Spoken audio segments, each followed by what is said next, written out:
আল্লাহ প্রতিটি মানুষের ভেতরে প্রোগ্রাম করে দিয়েছেন যে তারা এই জীবনে একটি সফরে আছে।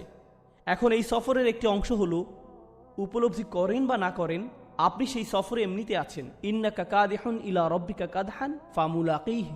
প্রতিটি দিন অতিক্রান্ত হয়ে যাচ্ছে, জীবন একটি সফর। প্রতিটি মানুষ মৃত্যুর দিকে এক পা দু পা করে এগিয়ে যাচ্ছে। আমাদের প্রত্যেক দিন আগের দিনের চেয়ে মৃত্যুর আরেকটু নিকটে। সেই ভ্রমণ স্বয়ংক্রিয়ভাবে এগিয়ে চলছে।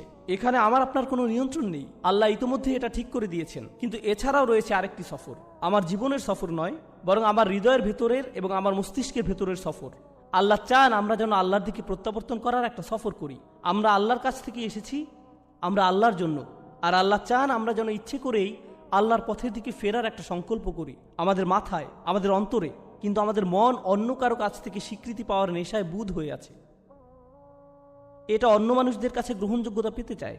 কিন্তু আল্লাহ চান আমাদের হৃদয় এবং মস্তিষ্ক যেন সবার আগে আল্লাহর কাছে স্বীকৃতি খোঁজে। আল্লাহর কাছে স্বীকৃতি খোঁজে, আমার রব কি আমার প্রতি খুশি? আমার রব কি আমার ভালো কাজটির দিকে তাকিয়ে খুশি হয়েছেন?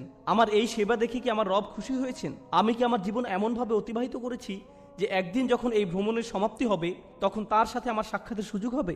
তিনি বলেন ইম্মা শাকিরান। আল্লাহ মানুষকে এই সফরে এগিয়ে যাওয়ার সামর্থ্য দিয়ে সৃষ্টি করেছেন। আপনি আমাদের প্রত্যেকের জন্য রয়েছে দুইটি পছন্দের বিষয়, হয় আমরা কৃতজ্ঞ অথবা আমরা চরম অকৃতজ্ঞ। ইম্মা শাকিরান ওয়া ইম্মা কাফুরা। চলুন সাধারণ ভাষায় কৃতজ্ঞতার অর্থ বোঝার চেষ্টা করি কিছুটা। যদি আমি আমার ছেলেকে একটি বাইসাইকেল কিনে দেই আর সে বলল থ্যাংক ইউ, ধন্যবাদ বাবা, আমি তাকে বাইসাইকেল কিনে দিলাম, কিন্তু সে জীবনেও এটাতে চড়েনি। সে বাড়ির এক পাশে এটি ফেলে রাখলো, কাপড় দিয়ে মুড়িয়ে রাখলো। এখন ওই থ্যাংক ইউর কোনো অর্থ নেই। কেন? কারণ সে যদি সাইকেলটি প্রতিদিন চালাতো, পরিষ্কার করত, প্রতিদিনের যত্ন নিত, তখন আমি বলতাম আমার ছেলে সাইকেলের জন্য কৃতজ্ঞ। কিন্তু সে যদি কখনো এটি ব্যবহার না করে ফেলে রাখে, সে যতই সাইকেলের জন্য ধন্যবাদ দিক না কেন, এটা কোনো ব্যাপার না। সাইকেলটা যে পড়ে থেকে ধুলাবালি সংগ্রহ করছে, তাই তার কথাগুলো ফাঁকা বুলি ছাড়া আর কিছুই না। এর নাম কৃতজ্ঞতা নয়। সহজে বোঝা গেল তো? যখন আল্লাহ আমাকে হেদায়েত দিয়েছেন, আল্লাহ আমাকে এই জীবনের একটি লক্ষ্য দিয়েছেন, আর আল্লাহ বলছেন তুমি কি এই হেদায়েতের জন্য কৃতজ্ঞ হবে? আমি কি সেই হেদায়েতের জন্য কৃতজ্ঞ হব নাকি হব না? তার মানে আল্লাহ আমাকে যা দিয়েছেন, যদি আমি তা ব্যবহার না করি, যদি আমি তা জীবন চলার পথে কাজে না লাগাই, তখন আমি যত খুশি আলহামদুলিল্লাহ বলতে পারি, এটা অর্থহীন। আমি তো উপহারটি ব্যবহার করছি না, আমি কোনোভাবেই এটি কাজে লাগাচ্ছি না।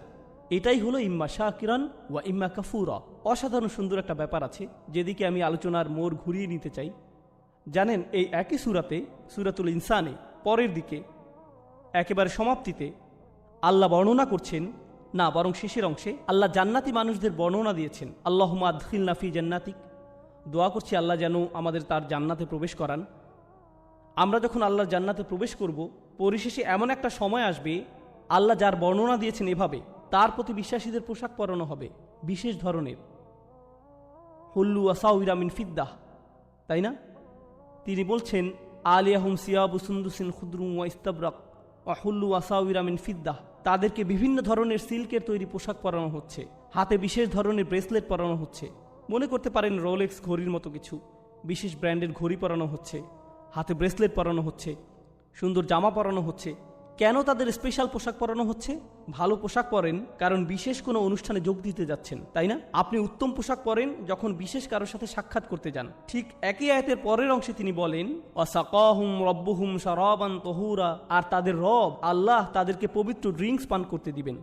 আপনারা সরাসরি আল্লাহর সাথে সাক্ষাৎ করতে যাচ্ছেন। আপনাকে বিশেষ পোশাক পরানো হচ্ছে জান্নাতে, কারণ আপনি আল্লাহর সাথে সাক্ষাৎ করতে যাচ্ছেন। এখন জান্নাতে যখন আল্লাহর সাথে আপনার সেই সাক্ষাৎটি হবে, আল্লাহ আমাদের সবাইকে তার সাথে সেই সাক্ষাৎটি করার সৌভাগ্য দান করুন।